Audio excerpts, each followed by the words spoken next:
saya bicara dulu Pak Dirjen. Jangan kita bicara kok balik-balik ke sana dulu Kang. Saya jadi lupa apa yang saya bicara karena kok balik-balik ke sana kemari. Iya, dia bicara seperti itu. Saya mulai dulu dari dari prasarana strategis. Karena kalau saya mulai dari cipta karya sudah mulai kencing-kencing tadi nih. Anda tahu tanda apa itu? Sudah terlalu banyak serang mungkin dia ini. Banyak minum air. Iya, jadi di Pak Dirjen prasarana strategis di data baik-baik itu tadi persoalan nama-nama daerah ya.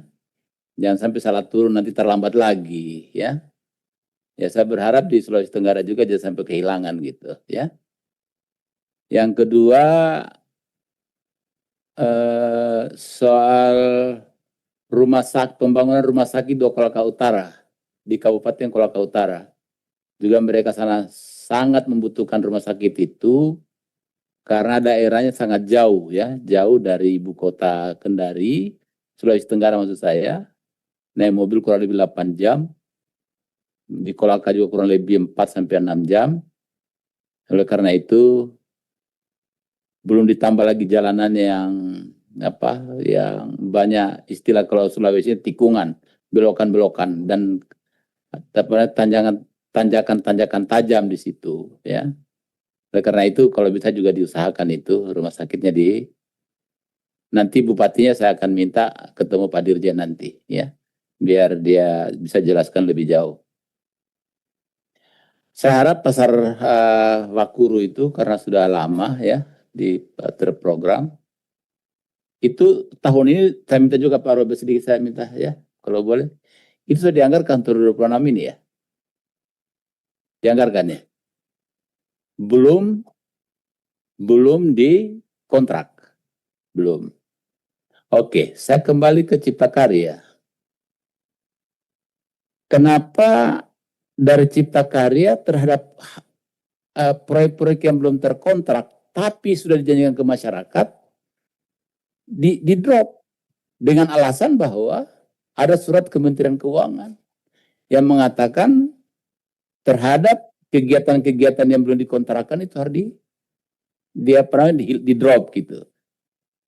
Kenapa di prasarana strategis tidak? Ini perlu kejujuran ini ya. Kenapa? Karena Sulawesi Tenggara, saya bicara dulu Pak Dirjen. Jangan kita bicara kok balik-balik ke sana dulu Kang. Saya jadi lupa apa yang saya bicara karena kok balik-balik ke sana kemari. Iya, dia bicara seperti itu. Nah, saya maksud itu adalah kenapa sampai itu terjadi? Di Sulawesi Tenggara itu kita ada spam. Ada macam-macam kegiatan yang harusnya sudah dilaksanakan tahun 2026 ini. Utamanya spam Kendari, spam Raha, spam Duruka, dan yang lain-lainnya. Itu nggak jalan itu. Lebih pahit lagi, Saudara Dirjen di tahun 2027 tidak masukkan ini. Tiada sama sekali di situ kemasukan. Lalu ada alasan mengatakan bahwa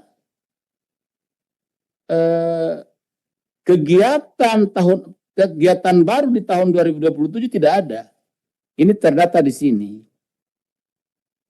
Kegiatan baru tahun 2027 tidak ada anggarannya sama sekali. Tetapi di sini dari berbagai profesi saya melihat begini banyak. Apakah ini multies ini. Yang sebanyak-banyak begini misalnya Jawa Tengah. Ada 1.368,14 miliar. Ini multies semua nih di sini. Belum lagi yang lain-lainnya seperti itu gitu. Di sisi lain, yang Sulawesi Tenggara seperti juga Sulawesi Utara tadi cuma 24 miliar. Sulsel kosong. Untuk tahun 2027, itu tahun 2027 Pak, ini multiernya. Oleh karena itu saya setuju dengan semua disampaikan oleh anggota yang terhormat tadi. Mulai dari Pak Mori, kemudian Ibu Yasti, Pak Hamka, dan seterusnya lain-lain. Itu memang kita harus pikirkan ini Pak. Tidak boleh begini nih. Ini saja tadi tersembunyi, tidak dibukakan, nanti kita minta, ini baru muncul ini barang-barang semua. Tersembunyi semua ini. Bukan hanya lanjutan 1,3 triliun. Kita sama sekali Sulawesi Tenggara, apa beda rakyatnya? Jawa Tengah ini banyak yang di sana spam itu, airnya banyak di sana. Sulawesi Tenggara masih banyak daerah yang kering yang tidak punya air sama sekali. Masa mereka tidak bisa diperhatikan? Negara Kesatuan Republik Indonesia harus kita pikir secara bersama-sama, berimbang. Saya tidak marah dengan Jawa Tengah, tidak sama sekali. Dia punya hak untuk mendapatkan itu. Tapi bahwa provinsi lain punya kesempatan yang sama. Ada keberimbangan anggaran. Uang ini uang negara, bukan uang pribadi, Pak. Tolong ini menjadi perhatian berikutnya. Dan saya setuju dengan Pak Mur, ini tidak boleh. Dengan pendapat Pak Ketua tadi, bahwa ini tidak boleh stop di situ, tidak boleh dikunci. Dan kita mesti bahas lebih lanjut untuk 2027. Dan kita mesti tinjau kembali yang ini, walaupun sudah berjalan kita tinjau ini. Di mana kepincangannya di tahun anggaran 2026 ini. Kita masih ada waktu di tahun 2026 ini, masih ada waktu ini. Saya kira saya tidak marah ya. Sini hanya emosional kebersamaan kita. Kenapa? Ya. Kenapa ya? Saya tidak marah sama sekali. Marah juga enggak apa-apa Pak Ketua. Marah aja Pak Ketua, enggak apa-apa. Keluarkan Ketua, keluarkan Ketua. Bukan, masa begini dia punya penampilan. Iya, proporsinya aku kayak apa? Ya, jangan saya marah, sudah cukup lah, barangkali saja Pak Robert ya, Pak Ketua. Terima kasih. Assalamualaikum warahmatullahi wabarakatuh. Bapak Ibu sekalian, Pak Ridwan ini jarang ngomongnya seperti itu. Jadi tadi Pak Ridwan bukan marah, bukan. Cuman dia gusar.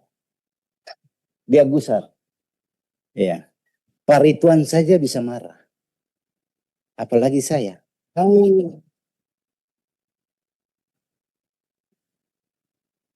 Pak Ridwan masih masuk ke daerah yang terlepas dari daerah 3 unsur daerah 3T. Ini peta sebaran 30 daerah tertinggal di Republik Indonesia. Sesuai berdasarkan Perpres 12 tahun 2025 tentang RPJMN tahun 2025-2029. Saya pegang di sini dulu. Jadi bapak-bapak ini kalau mau susun, lihat dulu rencana kerja pemerintah negara Republik ini, RPJM ini. Ini ada daerah, 30 daerah yang termiskin ini harus ada. Ini dulu nomor 1. Karena ini daerah miskin ini. Dia miskin kenapa? Pasti airnya tidak ada, jalannya tidak ada, pendidikannya tidak ada, kesehatannya. Semua itu, maka mereka dapat cap termiskin di Republik ini. Maka mereka ini menjadi perhatian utama. Dari 30 ini, ada 26 di Papua. Ingat, 26. Tadi saya disampaikan bahwa ini Papua tidak ada satupun. Bu Yasti tadi teriak-teriak masih dapat 24 miliar. Ya, lumayan. Ya kan? Pandiwan tadi teriak-teriak, ternyata lihat banyak. Oke. Ada banyak anggotanya di sini. Sekolah rakyatnya ada banyak. Iya. Bicara cipta karya. Ini saya bicara seperti itu. Ya. Saya lihat sekolah rakyat Papua Pegunungan itu yang dari 8 kabupaten semuanya termiskin. Tidak ada satupun. Ya kan? Papua Induk yang sudah daerah yang tidak termasuk termiskin, daerah yang sudah maju, dapat SR. Iya kan? Ini berarti perencanaan tidak mengacu kepada rencana kerja negara ini, RPJM-nya. Ya.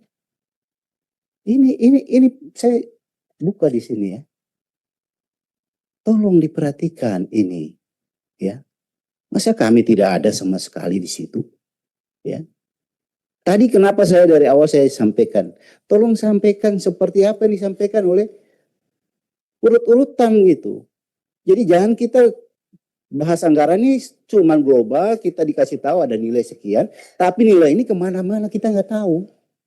Nah begitu dibuka, baru terbuka mata semua kan. Ternyata di sini Pak Ridwan punya tidak ada, ya kan? Bu Yasti teriak-teriak kenapa begini, ya kan? Semua berteriak kenapa begitu lihat, ya kan? Harusnya kami dari membahas anggaran itu harusnya kita buka semuanya. Tetapi kita masih selama ini berikan kesempatan, kita percaya, saling percaya, kita berikan kesempatan lah. Tapi kalau saat ini seperti ini, saya hari ini yang mimpin, Pak. Ya dan tidaknya saya ketua di sini, Pak. Cuman 2 kata, iya tidak pada saat. Ya kan? Saya bisa bilang tidak saat ini. Ya. Saya bertanggung jawab kalau saya sampaikan tidak. Saya pegang dasarnya. Ada pepresnya. Yang saya bisa pertanggungjawabkan. Ya kan? Kalau saya mau bongkar-bongkar ini semua. Jadi saya mohon supaya teman-teman pemerintah yang hadir di sini, PLT Dirjen Cipta Karya, PLT Dirjen Prasarana Strategis, untuk dilihat kembali. Ya. Kita akan memberikan kesempatan, ya. Tapi kita tidak setuju ini mati ya, ingat. Tadi sudah sampaikan Pak Ketua. Kita akan lihat track. Kalau apa yang kita sampaikan pada saat ini tidak tergambarkan keadilan lagi, kita akan tolak. Saya selaku perwakilan dari Papua, secara keseluruhan saya akan berikan pendapat yang berbeda menurut saya. Jadi ingat itu ini. Tadi banyak teman-teman sudah sampaikan juga tentang pembangunan sarana ibadah. Ya, ini perlu juga. Ya, ingat ibadah itu bukan cuma masjid ya. Ini untuk seluruh umat. Ya. Agar ini betul-betul berikan keadilan semua. Kami juga punya hak untuk mengajukan, ada perimbangan keuangan di situ ya untuk memberikan ya daerah kami mayoritas, maka dia juga harus mendapat lebih dari yang lain. Kami paham semua itu. Ini saya ingin menyampaikan. Sekolah, madrasah, ya kami juga ada usulkan. Saya usulkan ya ada di sini, ya kan? Saya usulkan madrasah, tapi saya juga usulkan bahwa sekolah, yayasan pendidikan agama yang ada di daerah kami, gitu. Ini tolong diperhatikan ya Pak Sekjen.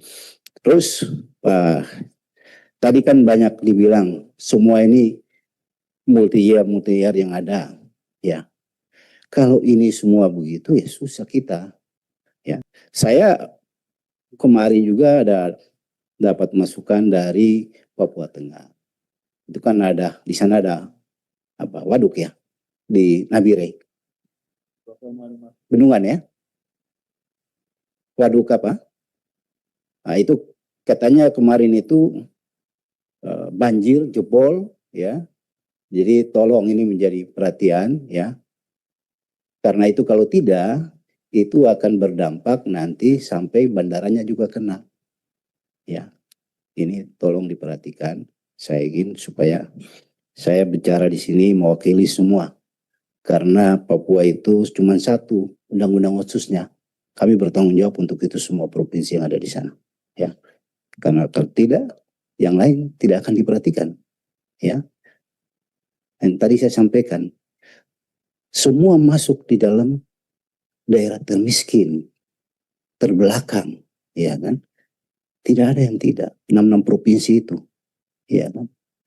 Ini saja kok anggarannya seperti ini, pendistribusian masih tidak, ya, kita bilang merata, sudah tidak, apalagi keadilan. Kalau meratakan oke, sini dapat 1, kita dapat 1. Tapi kalau keadilan nggak bisa, dia 1, kita 3. Itu baru adil. Kita mahal lokasinya, ya kan? Jadi untuk mencapai manfaatnya itu beda. Anggaran dia 1 miliar, kita harus 3 miliar. Baru dapat sama. Kalau kita bicara jalan, 1 kilo, di sini cuma mungkin bisa taruhlah 10-15 miliar. Di kita pasti 2 kali lipat itu. Ya kan? Ini bedanya. Jadi ini harus dilihat dari bukan cuma pemerataan tapi unsur keadilan di sini. Supaya daerah-daerah yang sekarang ini semua tidak lagi fiskal daerahnya itu baik-baik saja, ini semua bisa mendapat perlakuan tentang penganggaran yang